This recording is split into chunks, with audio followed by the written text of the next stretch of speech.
Hello there everybody, Sam's Trains here, welcome back to the railway and welcome back to another kind of review.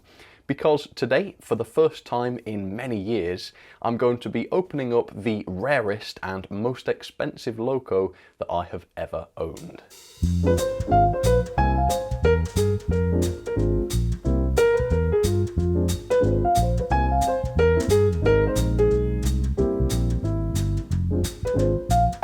I am a big believer that working model trains are built to be run, and I'm not the kind of person to keep a model in its box all of its life and never let it run. However, today's locomotive does not live on the shelves with all of my other models. For the last good 3 or 4 years, it has been kept in its box. Not because I don't want to run it or use it or ever look at it, but because I am frightened of damaging it. Like I say, this is the most I have ever paid for a locomotive, second-hand or new, mind you, and it is one of my most prized possessions. So the locomotive is this. It is made by Wrenn, and it is an unrebuilt West Country class. And I bought this loco in 2016 from a 92-year-old eBay seller for the princely sum of £354.90. Yes, this particular loco from Wrenn is very, very rare. It's from quite late on in the life of Wrenn, and I guess they didn't make too many of them. Wrenn obviously inherited a lot of the toolings and the moulds from Hornby 00, so these are locos that stretch back to the 1940s, 50s, 60s, whatever. This one was actually much more recent. I believe they tooled this one up in 1982, and then the company went out of business. Well, a lot of things happened, but they stopped production in the 1990s, and for whatever reason, these West Countries were not produced in high volumes, and therefore they reach ridiculous prices. The one I have in this box today is listed on eBay between £500 and £600 these days. Listed, mind you. I'm not saying they necessarily sell for that much, but would you believe that that is actually one of the less valuable versions of this model? Some of the other liveries can reach £1,000 or more. Absolutely unbelievable. Now, is this one of my most prized possessions? Yes. Do I love this locomotive? Yes. But I do regret it. Yeah, I think today I would not be spending that kind of money on this. Frankly, back in 2016, I caught the bug that was Wrenn collecting. I absolutely loved the things, and don't get me wrong, you know, now that I've got this, it's something that I am going to look after forever. But these models, you know, they're quite old. This one is many decades old now. It's not up to modern standards. The mechanism isn't up to modern standards. They don't run as well as more modern, cheaper locos. They're not as well detailed. But there's just something magical about them, and hopefully I'm going to be able to share that with you today. So let's get this out. I'm really looking forward to seeing this because, like I say, it's been a few years, and I'm very happy to allow you to join me for this very special occasion. I don't know, what am I talking about? Let's have a look. So look at the packaging for this thing, an absolutely tiny box. It says that the model is finely detailed die-cast metal and plastic construction, fully guaranteed. And let me tell you, it does mention plastic construction on here, but there isn't very much plastic on these. A big and well-known feature of Wrenn locos is that they were almost entirely made of metal. The earlier ones, I don't think, had any plastic on them at all. This has a little bit, but still largely die-cast. Let me show you the end of the box then. So this one is W2266. It is Plymouth, which is a 462, so it's a Pacific, and it is in the southern green. And with that, there's not a lot else to see except for the sort of retro box design, which I like very much. I don't know if this on the back is a date, but it says 1/1/92. Could that mean that this was produced in 1992? I'm not too sure, but let's open up the box and reveal its contents, shall we? And the contents is right here. Yeah, there's no loco in the box, and that's because I don't keep this loco in this box, because as you can see, the Wrenn packaging is rubbish. It's a very, very small box that fits the loco closely, and a bit of tissue with these like tubes of cardboard that go at either end to protect the couplings. Now, you can't entirely blame Wrenn for this, I don't think, because when this packaging was commonplace, models would be purchased physically at model shops and then taken home by the modeler very, very carefully. I think these days, in the age of online shopping, where we have to trust couriers and shipping companies, which may not always be that careful with our models, this kind of packaging is totally inadequate, particularly when these Wrenn locomotives are worth so much more now than when they were first produced. So my tips would be this: if you're selling Wrenn locomotives online or whatever, send the box, obviously, use this box, but package the locomotive separately so that you can put lots of bubble wrap and padding around it and such. And if you're purchasing Wrenn online, ask your seller to do the same, because, like I say, it's worth protecting these locos. Anyway, I'd forgotten that I had this. There's some sort of paperwork inside here, so let's have a look at this. Wrenn 00/HO locomotives, and there's a list on the front here. We've got Castles, 8F, BR Tank, West Country, A4 Pacific, City Class, and that's it, although I think they had more. So here you go, it's just like a manual, I guess. Current supply is basically how to power your locos. Oiling points, quite a lot of those, as you can see. This does seem to be quite generic, doesn't it? It seems to be showing all of the Wrenn mechanisms, including some that this locomotive does not feature. Brush replacement, more oiling points. Look at this, this is actually really cool, isn't it? Lots of vintage information on these locos. And then, I don't know what this is, instruction leaflet, Royal Scot Class 460, now that's a very, very rare locomotive. Bullied Pacific, to remove chassis from housing, swing front bogie aside and remove the screw exposed, lift chassis forward, free from housing. Anyway, there you go. I'm looking for dates, but I didn't see any on either of these, unfortunately. But yeah, that's the kind of era. We're talking 80s to 90s. Right. So this is the box I do use for this loco, and again, I have not had this box open for quite a few years. This is one of the boxes that Ellis Clark produced, and they are good. Lots of padding inside here. So, false alarm hopefully over and done with. Let's open up this box and reveal the loco.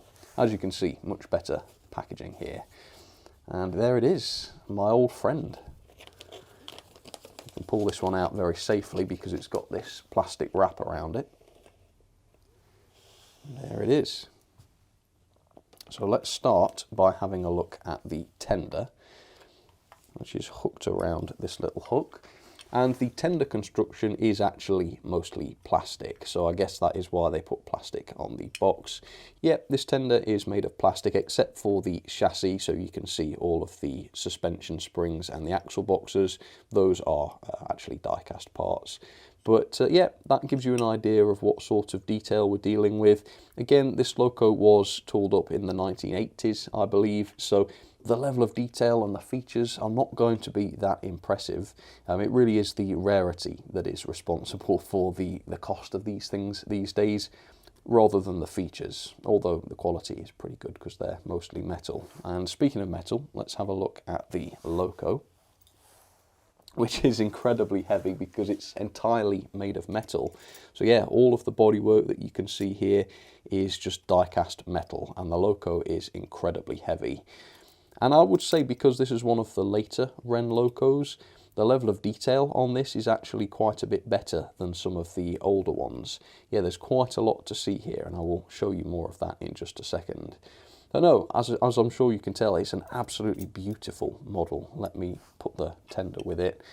Don't get me wrong, you can get a far more beautiful and detailed model, even if you bought it brand new from Hornby today or whatever. So I wouldn't necessarily recommend spending £500 to £600, which is about what these go for today, to get one of these. You'll have a much better time with the Hornby ones. But since I've got this one here today, we're going to take a close look at it shortly after this brief history of the class in real life. The West Country and Battle of Britain classes were actually the same thing.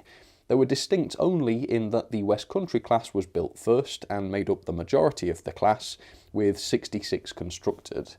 The Battle of Britain class was built second and was comprised of just 44 locomotives.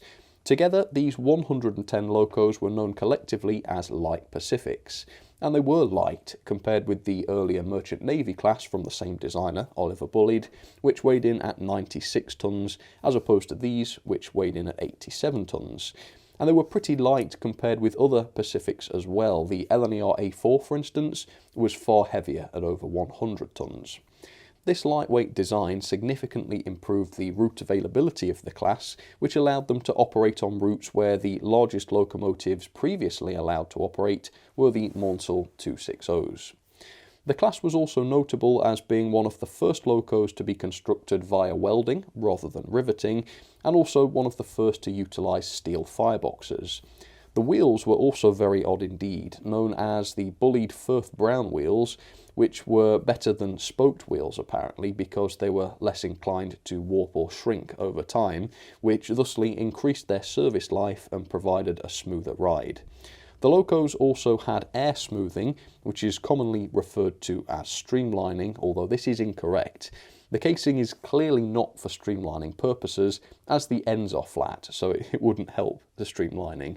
The most popular theory as to why this casing was used was that it made the engines easier to clean, as they could be cleaned in the same way as a railway carriage. 60 of this class were eventually rebuilt, which put an end to their unusual chain-driven valve gear and also the air smoothing. 10 such examples have been preserved, and 10 unrebuilt versions have also been preserved, although I say preserved, many of them are in poor condition, although many are operational too.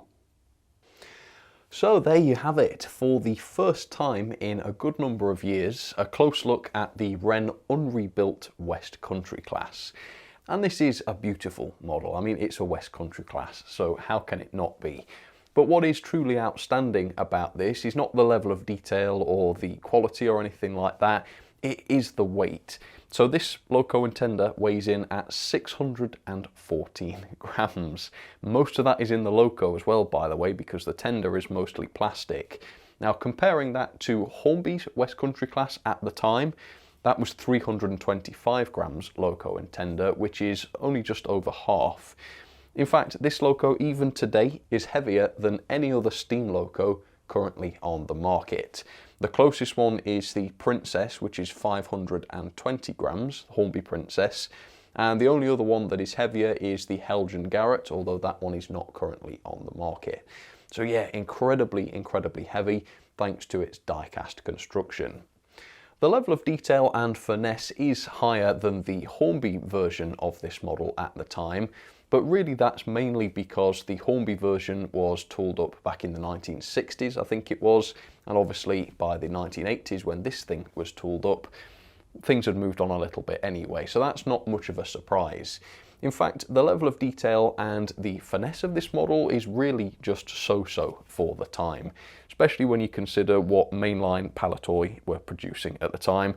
Those plastic models had a lot more finesse and detail to them.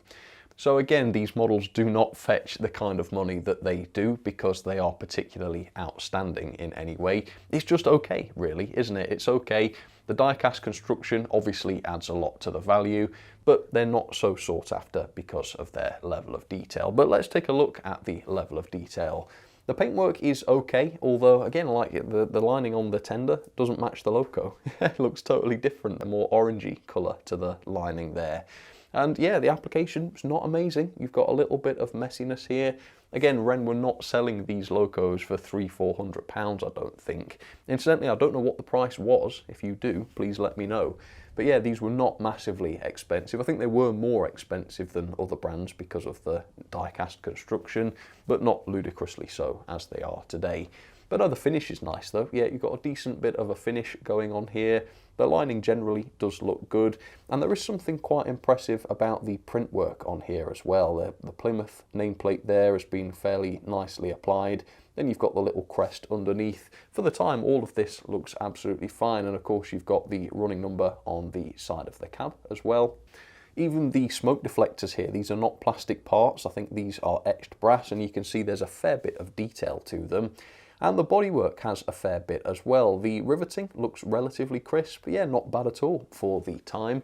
And up on top, you can see we've got more riveting and quite a lot more detail. including what looks like some real metal safety valves here. And they do look like they're separately fitted, don't they?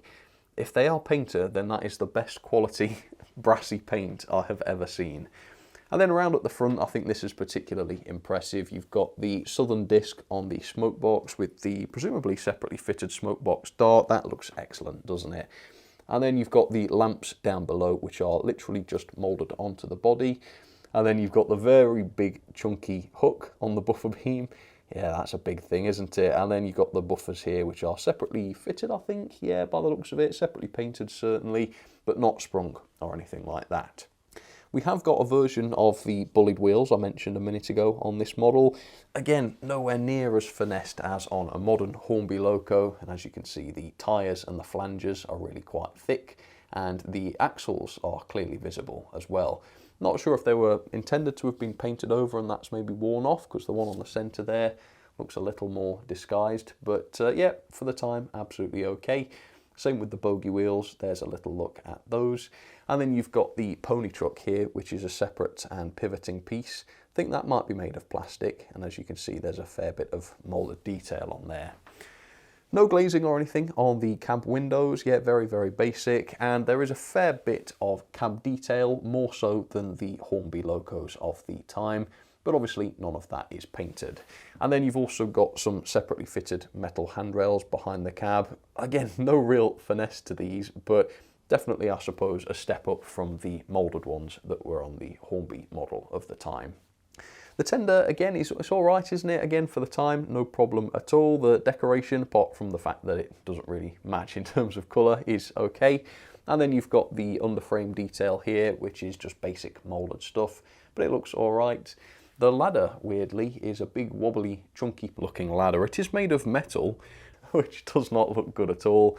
Again, compare this with some of the mainline Palitoy stuff from around the same time, and this looks a little bit naff, but again, it's okay, no major problem. You've got the coal load in the top, which is part of the body, I believe. Don't think that's removable, that's not normally the case. And then you've got a little bit of moulded detail on the top. But yeah, apart from that, very, very basic. The lamps around the back, just part of the moulding, not separately painted or anything. And then a similar sort of setup with the buffers. And then you've got the wide Hornby style tension lock at the back, which is a metal one, and basically riveted into place. So it's a little bit tricky to remove and replace that. So there you have it, a close look at the Wrenn unrebuilt West Country class. If you want to try a Wrenn loco, look at the rebuilt West Country, because those are available much more cheaply. Wrenn produced those for more years, and there's a lot more of those available. And yeah, you get a similar sort of model in terms of the level of detail. But there you go, yeah, absolutely fine for the time. One of the better Wrenn locos in terms of detail, and certainly my favourite Wrenn locomotive. And for 350 quid or thereabouts, it certainly should have been as well. But now let's move on, let's take a look at the mechanism, and then for the first time in many years, I'm going to put this down onto the track and I'm going to see how it performs. So there she is, Plymouth, the Wrenn unrebuilt West Country class, down onto the track. Before I get a running for you, I'm going to talk a little bit about the mechanism, because it's quite an interesting one. And also, as I've gone ahead with this disassembly, I've also serviced the loco, because of course it's been in its box for all of these years. It's not had the same servicing that my other locos would have had. So I'm going to be oiling and cleaning as I go as well. First of all though, you can see we've got the large exposed brass gear on the rear driving axle there. That's what drives the loco. That interfaces with a single worm gear on the motor shaft, and that is it for the mechanism really. In terms of the pickups from one rail go straight through the axles to the chassis of the loco, and that's connected to the motor. The other side picks up via these actual wire pickups, which are just wipers. In the usual way, they just touch the wheels. There are no tender pickups on this locomotive, unfortunately, so it really is just the 6 drivers. We've got no bearings on the driving axles, so it is a very, very basic mechanism. The axles just sit into circular slots, although this axle here is compensated. Yep, you've got a bit of springing on that centre axle, which is interesting. I don't recall any other Wrenn locos having that, which is cool, I guess. And then I've added a little bit of oil to these axles just so that they're nice and free. Body removal works pretty much the same as with a modern loco. It's just a single body screw at the front, and then you can carefully ease the chassis out of position. The chassis itself is a big die-cast thing, and as you can see, the motor is much, much larger than on modern locomotives. In fact, this is a 3-pole motor design that was with Wrenn for absolutely years. They developed it decades before this loco was released, and well, by modern standards, they're not fantastic. They are very large and full of grunt, which is necessary with these heavy die-cast locos. And there's the magnet on the back of the motor, which I have recharged, so that's got plenty of juice in it. Obviously, if they lose their magnetism, then the motor will lose a lot of its efficiency. And then the gauge was quite a surprise as well. It came in at 13.9mm to 14.1, so very, very under gauge. That means that it shouldn't have any sort of torque issues around curves due to the gauging. So we'll see how that goes. Then in terms of pulling power, it comes in at only 0.38 newtons, which is quite low. And that's because there's very little torque in the motor, as I'm going to demonstrate for you. Yeah, they've got enough power to move the locos, but modern motors are obviously much more powerful. And when you put this loco under load, the wheels just stop. It's not wheel slipping. So yeah, not amazing by modern standards, a little bit of a naff mechanism, but again, this is a product of its time, and a lot of these Wrenn locos do still work today.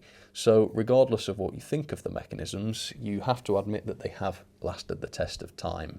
Anyway, let's give this a bit of a run. Let's set it to forwards to start with and see what the crawl is like. Now, I have warmed this up already, so it's not going from cold, having not run for 4 years. That would be a little bit mean, but let's have a look. 3-pole motor, don't forget, so not an outstanding crawl or anything, but yeah, as you can see, it's got some control there. Quite coggy because there's no flywheel. If I turn it up, you can see it eventually starts to become a bit smoother. I don't think this is bad. I don't think this is bad at all. When you consider how much the loco weighs, we're talking sort of 600 grams of loco moving here. It's not bad. Let's go in reverse, see if we can squeeze a crawl. Let's go a bit more. So that's the speed at which it becomes a little bit smoother, as you can see. And yeah, at the higher speeds it is nice and smooth. Like I say though, not a massive amount of torque, so if you've got gradients or tighter curves on your layout, it is going to slow down for those. And this one will do that, as you're going to see. Let me show you the torque then. You ready? I'll give it a little bit of a run up and then I'll hit it with 50%. You ready? Half power there. Yeah, it's got nothing. Yeah, no torque to it. And again, like I say, I have repaired the magnet, I've recharged it, so the magnet is fine. This is fairly typical of Wrenn locos. Again, not as efficient as modern Chinese motors. Things have moved on quite a lot since these were designed. Anyway, for a haulage test, I've got quite a lot of coaches. These are 7 Hornby coaches, the older sorts, but they do have the same couplings. So let's go and couple and let's see what sort of performance this loco can give. Here we go. There we go, let's try and be steady. Well, sort of. I think the passengers would have been thrown out of their seats there, but never mind. They'll appreciate being behind such an excellently valuable loco, I'm sure. Here we go then. And this one does tend to run a little bit slow, so I'm going to run this at about 60 speed, which should help it out a little bit along Gordon's Hill. As you can see, it's kind of accelerating as a real loco would, so I know a lot of people like the running characteristics of the Wrenn locos. Must be said though, the trying ones, which are much earlier, although Hornby continued to produce them at the same time as the loco you've just seen was still being made. Yeah, these are better runners, I have to say. Might not be on this point, but yeah, they're smoother, and because they're lighter, they're not having to work as hard. I don't know if this one's going to crawl better though. Let's see. Maybe not. It's dead. It needs a nudge. Hang on. Let's try again. Oh. So there we go, yeah. A little bit more controlled at the crawl. But again, possibly not quite as powerful because of its lighter weight. But then again, if I turn this up to 50, it does turn its wheels. So there's a lot more torque in the trying mechanism. Generally, I am more of a fan of the trying mechanisms, although this is an old one, so it's got the big flanges. So you can have some debates if you want to about which is best, the trying or the Wrenn loco. But I don't think there's much debating that this modern one from Hornby is by far the best. In terms of detail and finesse, this thing is just leaps and bounds above Wrenn or Trying or anything else. The decoration is obviously much more accurate and precise and realistic, and the mechanism and the running characteristics are obviously miles better. So if these are things you're looking for in a model, I would never recommend the Wrenn ones to you, because you can get these much cheaper, sort of half the price or better. However, there are still advantages to the Wrenn. You've got the die-cast body on there, you've got the old-fashioned made in England build quality about it, and of course they are very sought after and very collectible, so for those with fond memories of Wrenn, you know, you might be more interested in the Wrenn than you are the Hornby. But if you're just looking for a good model, Hornby all the way. I guess that's kind of obvious, but I thought I'd better say it. Anyway, let's watch the Wrenn run around the track. And don't forget to keep an eye on the sidings. If you can spot an odd one out, put it in the comments, and I will pin the first comment to correctly identify the odd one out. But yeah, as you can see, Wrenn Plymouth actually not doing too badly with a nice long passenger train. The incline does clearly slow it down a bit, as you're about to see. And of course I am running it at sort of 60 speed here, which helps it out a little bit, but even so, look at it. Yeah, slowing down quite a lot. Obviously it does this to a lesser extent with fewer or no coaches, but yeah, it's not a powerhouse or anything like that, although as you can see they can run more than pleasingly enough, as long as you take care of them. Keep them lightly lubricated, don't just shovel the lube onto there, but you know, as long as they're kept clean, kept in good shape, well looked after, a lot of these Wrenn locos still work perfectly well. It's only the ones that are really just completely worn out that don't work properly, and there's not that many of those because you can get a lot of hours out of these. So yeah, I mean, it's quite old-fashioned by modern standards. Like I say, if you're looking for a decent, well-detailed, finessed loco, this probably won't interest you at all, but Wrenn was very historical. Obviously they carried on the legacy of those original Hornby Dublo locomotives, which a lot of people have fond memories of, a lot of rich people. And the fact that they continue to add to the range with locos like this, I think is very interesting. It's not something that gets talked about all that often. A lot of people just think of Wrenn as a continuation of those old Hornby Dublo locos, and that's true, that is what they did, but they did a little bit more as well, and this loco kind of represents that a bit. So yeah, I hope you've enjoyed seeing this. I've really enjoyed doing this one. Let's have some ratings then on the Wrenn West Country class. Now, of course, it is not entirely fair to do this because the guys of Wrenn had no way of building their 1980s or 1990s model to 2023 standards, and so to criticise this loco for not being up to modern standards is just ridiculous. However, I do think it's interesting to rate this as a modern locomotive so that we can get a sense of how things have changed and how standards have improved over time.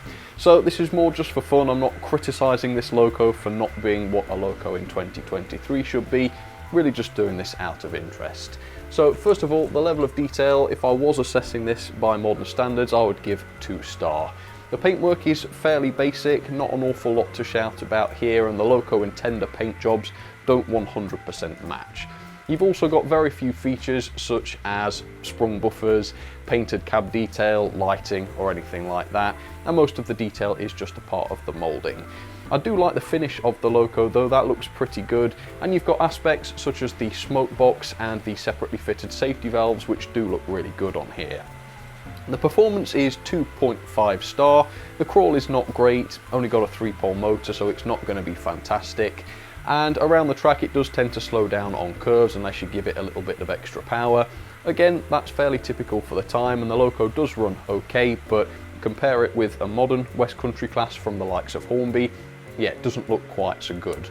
The pulling power is surprisingly poor really, with a tractive effort of 0.38 newtons, which is much less than you'd expect of a loco of this weight, but again that's because the motor just stalls, it doesn't turn under that kind of a load. So that's only 24 coaches, same as a Hornby 2800 class, and in fact modern Hornby Merchant Navies, West Countries, they are actually more powerful than this, despite being lighter. The mechanism doesn't really hold up either. Again, these mechanisms are very bulletproof and they do last the test of time, we've seen that. but again, by modern standards, they don't quite have the same level of finesse. So we've got no tender pickups, very basic loco pickup system, no proper bearings on those axles either. 3-pole motor, very big, chunky, powerful one, but it doesn't perform that great, particularly at low speeds, fairly low torque as well. And obviously it's got nothing like flywheels or DCC sockets either, so it is very, very basic. And the quality of the loco overall is pretty good. I mean, it's almost entirely made of metal, so it's pretty much bulletproof. Painted relatively well, but there's a few little issues in the decoration up close, as you can see. Again, though, they wouldn't have had quite such sophisticated decorating processes back in the days that this was made, so fair enough. Overall, though, quality very good, nicely put together. Now, the value for money, again, it's a tricky one because these are not available new, and I don't even know what the price for this would have been originally. I do know, though, that this cost me £354.90, and these days on eBay they are listed for £500 to £600 depending on condition. Obviously that's pretty bad value for money. You can get a lot better for a lot less money by buying a new Hornby one, and obviously if you're looking for detail, finesse and quality, that's what you would do. But these Wrenn locos still have a place for nostalgic purposes and for collectors who love Wrenn and love the quality of the locos and love the die-cast nature and love the era. So I don't recommend buying one of these particularly unless those things that I've just mentioned apply to you. But either way, an interesting loco. It does have a grade of E. Again, that's not entirely fair, and I wouldn't say that this is an E grade loco because it has qualities that my rating system doesn't necessarily account for. But into the logbook, oh, I feel bad for that, bless it. Bottom place, yeah, below the Hornby Tigerback. Doesn't stand up well against modern locos, but sort of in my heart, this is still a very, very special loco. Well folks, that is all I have to say for now. Thank you so much for joining me for another review. This is the second video of a sort of vintage loco that I've done recently. And that makes me wonder if you'd like to see more. So if you want me to start looking at some Triang locos, if you want me to do more looks back into the past to see what models used to be like during XYZ eras, please do comment down below and let me know. Equally, if this is not of interest to you and you prefer the modern locos, well, I guess A, you're probably not still watching this, but B, if that's true, please again do comment down below and let me know. Any feedback would be much appreciated. For now though, that is the most valuable loco in my collection, the Wrenn West Country class in unrebuilt condition, and I hope you enjoyed seeing it. So thanks for watching, and I'll catch you again very soon. Cheers folks.